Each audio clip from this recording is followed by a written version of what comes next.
Voilà, merci na bana nzambe nyonso. Na sengi bino pour s'abonner na RK Pro TV pa ya mwana nga Rais Kangi. Donc vous s'abonner pa inaye RK Pro TV.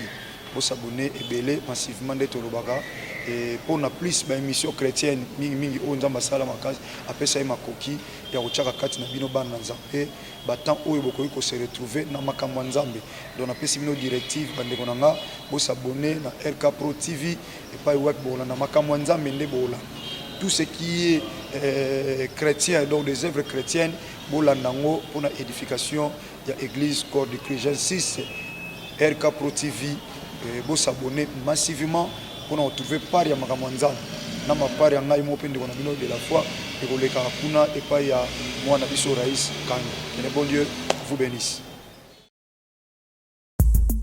Alors, abonnez-vous massivement et surtout n'oubliez pas de décrocher la cloche de notification pour ne rater aucun de nos programmes.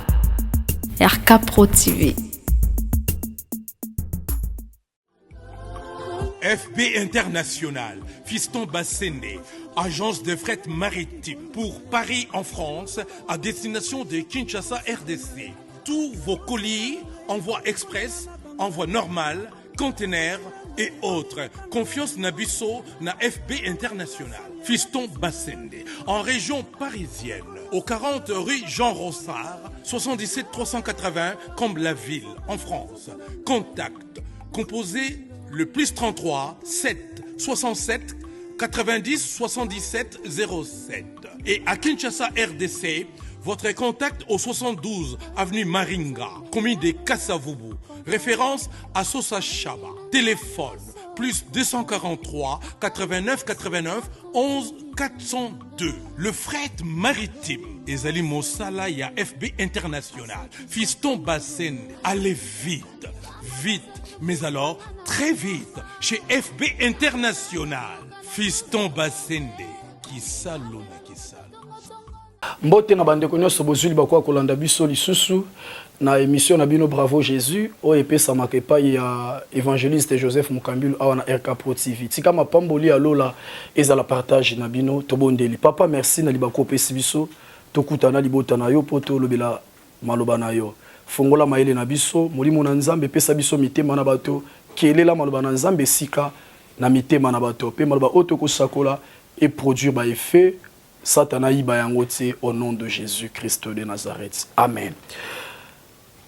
1 Samuel chapitre 17, verset 12 à 14. 1 Samuel chapitre 17, verset 12 à 14.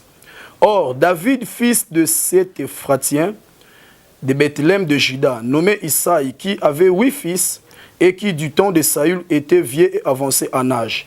Les 3 fils aînés d'Isaïe avaient suivi Saül à la guerre. Le premier né de ces 3 fils qui étaient partis pour la guerre s'appelait Eliab. Le second, ainsi de suite. Verset 15. David s'en alla de chez Ésaü, Saül plutôt, et revint à Bethléem pour faire paître les brebis de son père. Verset 17. Isaïe dit à David son fils, oui. Verset 17. Isaïe dit à David son fils, prends pour tes frères 7 graines rôties et 10 pains, et cours au champ vers tes frères. Amen. Nzambe apambola maloba na ye, texte oyo totangi. Vous allez remarquer qu'il y a épinglé quelques versets. Nathan va verset, nous sauté, verset 2, 8, 3, tout ça. Mais na bandi na verset 12. Si na verset 32, na sauté verset. Pourquoi? Parce que les textes moko les textes connus. Les solos ya David na Goliath, les textes aussi ebani. Mais tous les belango na cadre ya thème na biso to banda yi côté ya, pe tozoko banango les temps des opportunités. Na numéro le cas qui pasteur Joseph Atia qui biso na Luc chapitre 13, verset na yango 8 à 9. Place balobi nzete wana batsaki nelanga mukoro na ngwa lobi bakata mais mutabanda yi kosala bilanga lobi bakata te batsande fumier na te ya kibiso na numéro lobi ete koloba ete première opportunité nzamba pesa biso ezali vie soki nzamba pesi yo don ya vie c'est que nzambe azozela pe makambo esengeli yo sala pona ye tolobaki biloko mibale nzambe azozela consommer lokola fruit ya existence na biso. Premièrement, c'est notre reconnaissance. Deuxièmement, c'est notre amour pour lui. Ce sont ces deux clés. Et ça, les adorateurs, les chrétiens, les justes, les bangaye, les tosaye. Tu ne peux pas craindre Dieu si l'amour du Seigneur n'est pas en vous. Donc c'est un peu ça. Lelo na sous-thème oyo, na texte oyo, na les missionnaires et la mission. Pourquoi? Parce que le fait que je vis sur la terre, je dois être conscient que j'ai une mission à accomplir. D'abord, 1, par rapport à Dieu. 2, par rapport à moi-même. 3, par rapport aux miennes. N'oubliez pas, je parle sur les missionnaires et sa mission. Na grand thème autozolo sur les temps des opportunités. Landanga bala mutina suka Dieu te bénira. Première, mais bien aimé dans le Seigneur, mission Tozanango, nous avons une mission d'abord face à celui qui nous a créés. Comprenez-en très bien, l'homme a comme première mission, soit première devoir, non pas où ils lié na yemoko. Tozalaka na nous na mission, na devoir, il y a liboso et pas ina moto akela biso, c'est-à-dire nzambe. Il y a mibale et pas ina yomoko. Il y a misato et pas ina ba nyonso bazaya yo, famille na yo, église na yo, mboka na yo et consort. Na mokanda na 1 Samuel chapitre 17 verset na yango 12 kino na se. Ezali solo oyo ezolo bela biso na guerre ya David na Goliath, tu es bien malam. Mais si vous lisez cette histoire, eza histoire oyo ebanda na David te. Cet chapitre a commencé avec Saül. C'était quoi? Les Philistins, ils se sont déplacés pour faire la guerre avec les enfants d'Israël.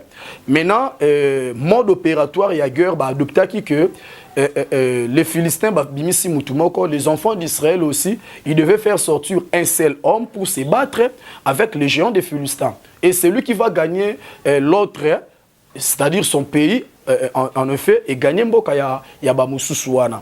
Nde okoremarke na par ya bana Israël ba umela ki basali 40 jours na champ de bataille bitumbezo bandate po mutu akotelema bumbela bango amona na kite. Na bondeli na kombo na Yesu Masia yo oyo na famille na yo makambuza ya kotelema po mutu amona na kate nzamba pakolo mafuta yo zala mutu wana oyo komona na au nom de Jésus-Christ.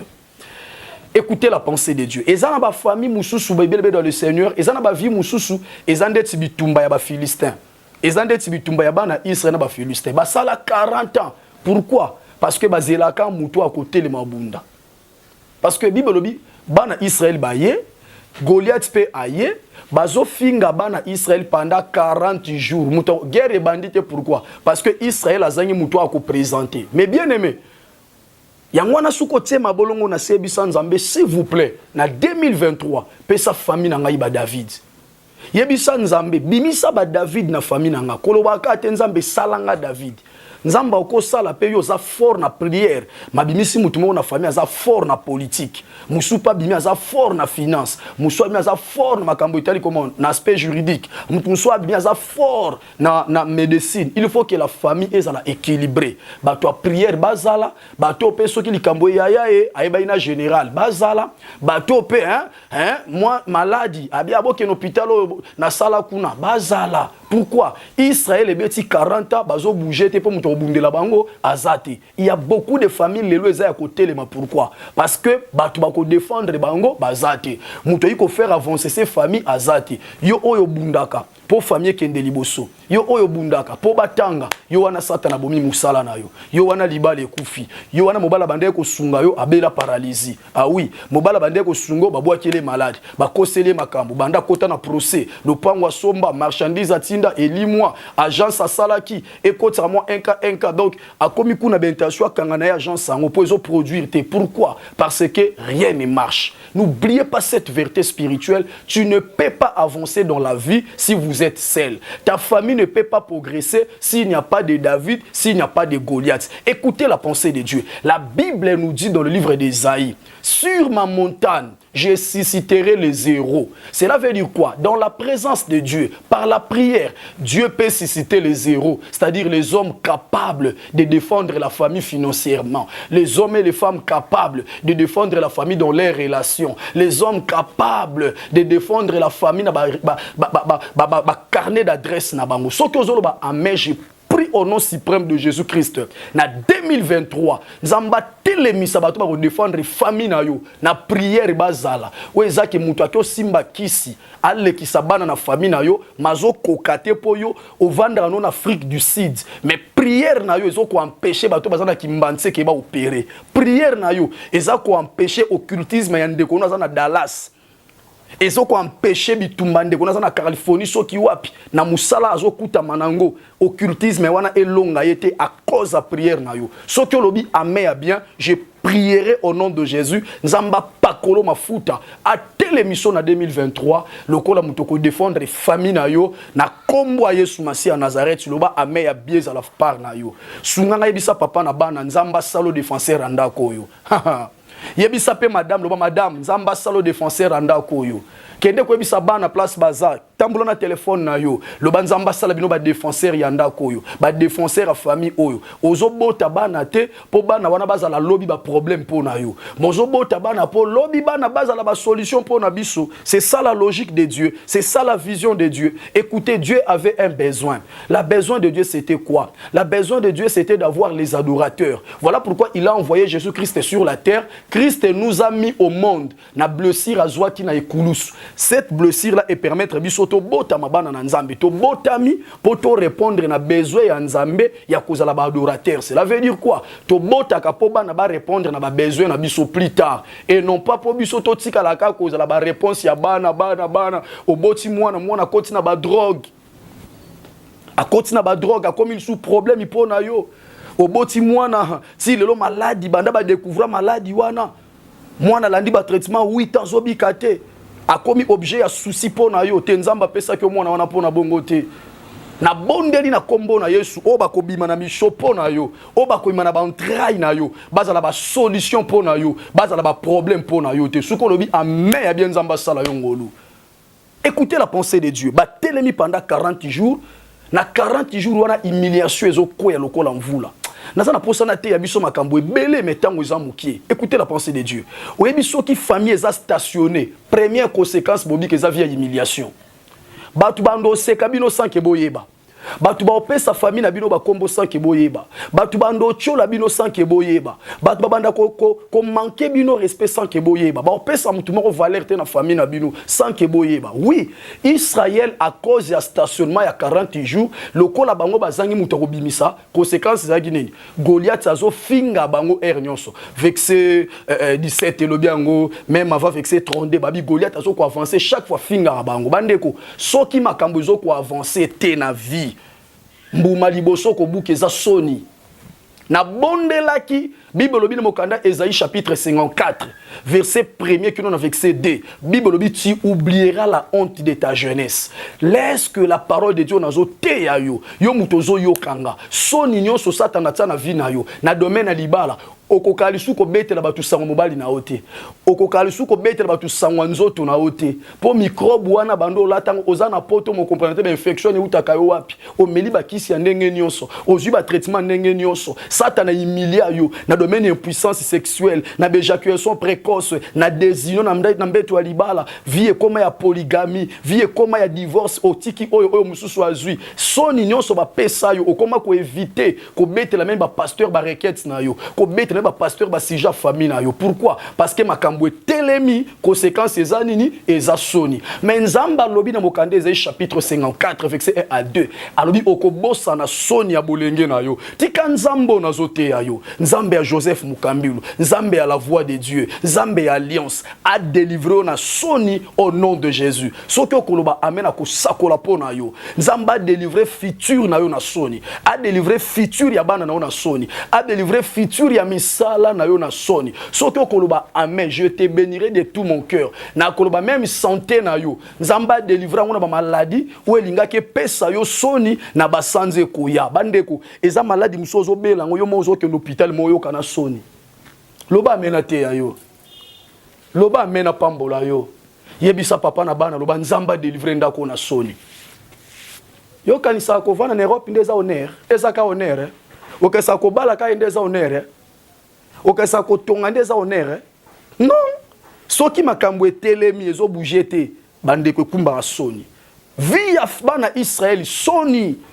Po muto kotombola bango azate obondela me famille na yo soni ka yo mo muto bala ba o tout batika ina sima muto bali azate ka yo mo muto zui grâce aux mois diplôme wana pona mawanzambe o batikali azate ka yo mo kozana mboka wana o batikali azate mais on remarqué o batikali ba leka peut-être na courage ba leka peut-être na osambela ba leka peut-être na okaba ba leka peut-être na kitoko yo mo na mboko nazan sui nadina ya kakawa na taille azalaka nango na bota azalaka nango ndepena azwa étoile ya bien bandeko na bondela ki au nom de Jésus nzamba délivrer ministère na yo mosali ya nzambe na soni nzamba délivrer église na bino na soni po makambo etelema bando banda ministère ekolaka te et puis après soni que Dieu te délivre au nom de Jésus-Christ soki olobi amende na continuer nzamba pambola biso tiela biso commentaire likez mission, partagez le lien. Ceux qui s'abonnent à la chaîne Abisso,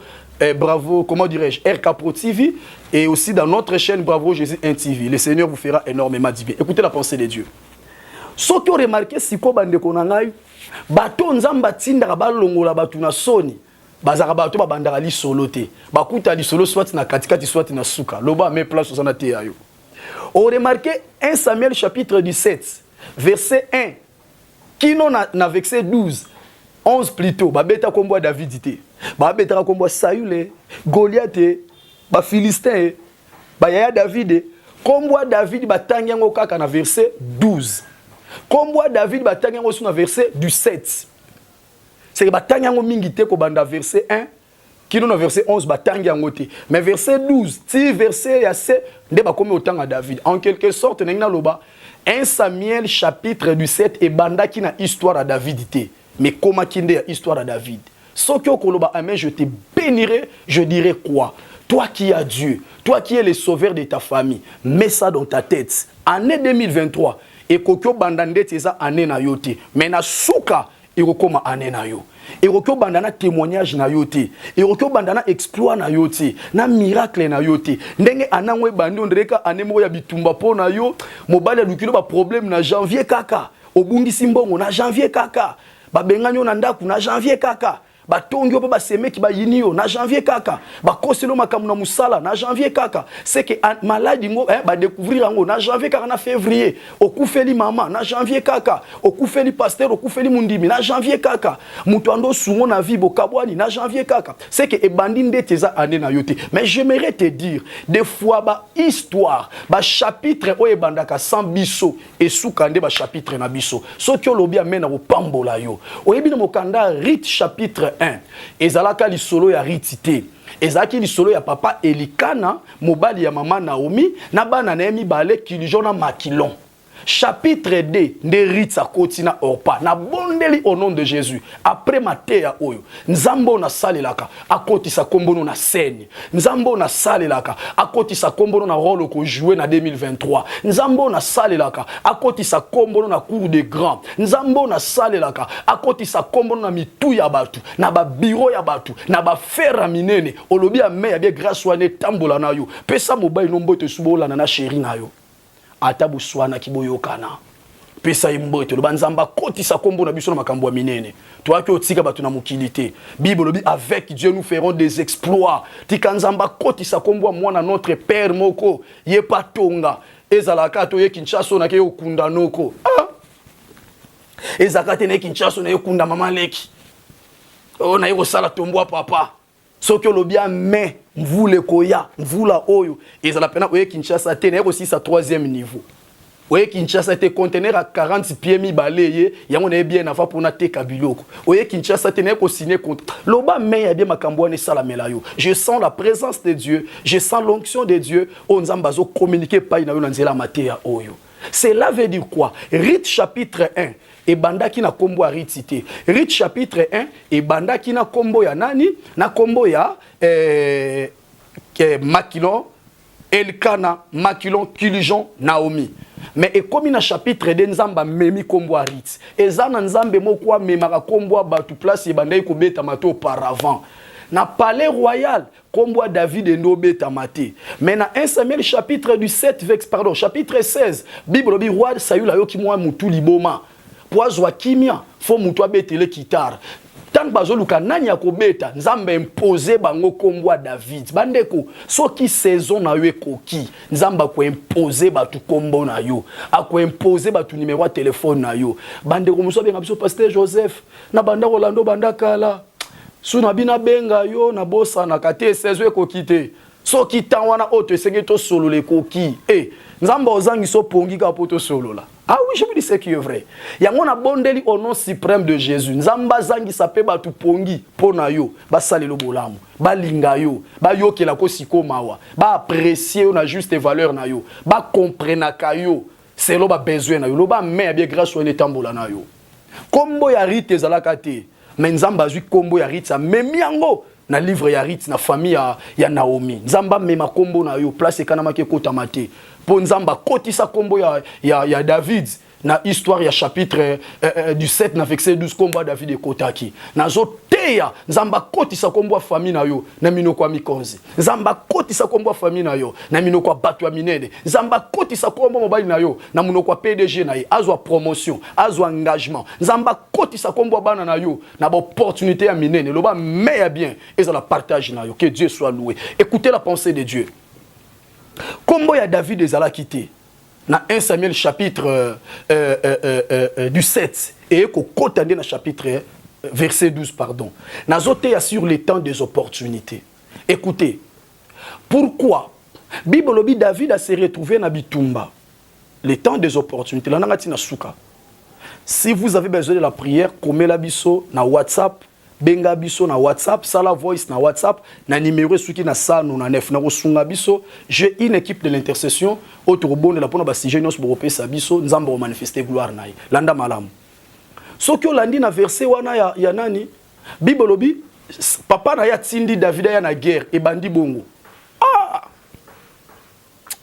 Yo kali kamuna biso kosunga yo. Papa tindi mwana aya na guerre. Nzoka nzela wana ya guerre. Ne sali David comme roi. Écoutez, avant David, roi moko kaka Israël et yeba kombone Saül. En quelque sorte, Israël est roi roi mibale. Premier roi, kombone roi Saül. Deuxième roi, kombone roi David. Cela veut dire quoi? Roi Saül a comme roi na occasion ya fête. Bible dit Samuel a sali si fête na 1 Samuel 10 na fête wana nzamba bi mutu na kotindelo pakole mafuta wana ndi roi. Saül a comme roi na nzela ya fête. Mais David a comme roi na nzela ya fête cité. David a comme roi na nzela ya guerre.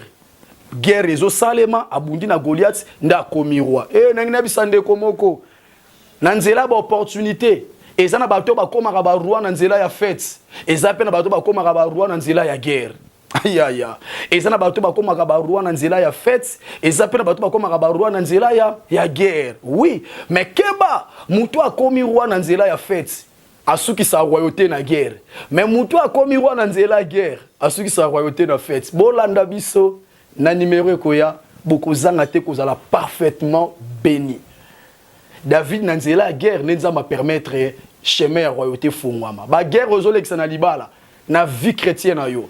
Na musala ekozala pe nzela nzamba fungoli ba opportunité nzamba fungoli po kumba na royauté. Nzamba pambola biso na lingi na sukisa koyebisa biso boye. Oyebi condition ya guerre oyo ebongaki mwana mukia komate. Pourquoi? Parce que na Israël, mwana ya 18 ans, moya qui est na champ de bataille ezate. Mais awa David a se retrouvé na champ de bataille. En quelque sorte, Nzamba créé opportunité. Oye sali ki loi oye pekisa bana mikeba komarate na champ de bataille et pas ya David loi na exercé.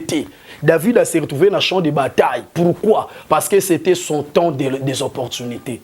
Ce qui t'a une opportunité, on zamba laka pour nawe koki. Ba loi ya famille nawe kokelo côté. Loi ya célibé za meyo bali. Malédiction za meyo zotonga. Pauvreté za meyo komi ko se prospérer. Je prie à ce que la puissance de la bénédiction de Dieu et contredire ba loi ya famille na yo. Ba loi ya famille bali na yamboko kenda wana. Olobi a meya bien et za la partage na yo. Boko se rendre compte nangai que to silisi mateate to kati pongo na biso ekoki. Nzamba pambola biso bolanda biso na numéro ekoya na même chaîne na même heure avec votre serviteur l'évangéliste Joseph Mukambilu. Vous en avez besoin de prière, contactez biso. sala bwende to sala kan émission na biso soki to silisi côté ya moko na moko abondela nzambe konanisama na ba sujet o nzamba lobelie na kati ya mateya où le Seigneur va manifester sa gloire. Merci na ndeko na biso Raïs Kange, merci na ndeko l'homme de Dieu l'évangile c'est Jean-Paul Mayata. Un grand merci à mon père spirituel révérend Hubert Mouy, à ma femme Gladys Mukambilu, na église o nazo kamba centre évangélique la voix de Dieu nzamba pambola bino na bana nyonso notre père bana nyonso CFC o bazo ko encourager biso na musala oyo kolo Yesu Masi à Nazareth a pambola bino soki Yesu azongi te tokutana na même chaîne na même heure na mercredi prochain à RK Pro TV. Tobondeli Père, merci. Laisse que cette parole nous rend meilleurs et que cela nous positionne par rapport à nos saisons des opportunités. Au nom suprême de Jésus-Christ que j'en suis prié. Amen. FB International, Fiston Bassende, agence de fret maritime pour Paris en France à destination de Kinshasa RDC. Tous vos colis, envoi express, envoi normal, conteneurs et autres. Confiance Nabisso na FB International. Fiston Bassende, en région parisienne, au 40 rue Jean Rossard, 77 380 Comble-la-Ville, en France. Contact, composé le plus 33 7 67 90 77 07. Et à Kinshasa RDC, votre contact au 72 avenue Maringa, commune de Kassavubu, référence à Sosa Chaba. Téléphone plus 243 89 89 11 402. Le fret maritime. Ezali Mosala ya FB International. Fiston Bassende. Allez vite, vite, mais alors très vite chez FB International. Fiston Bassende. Kisalo na kisalo.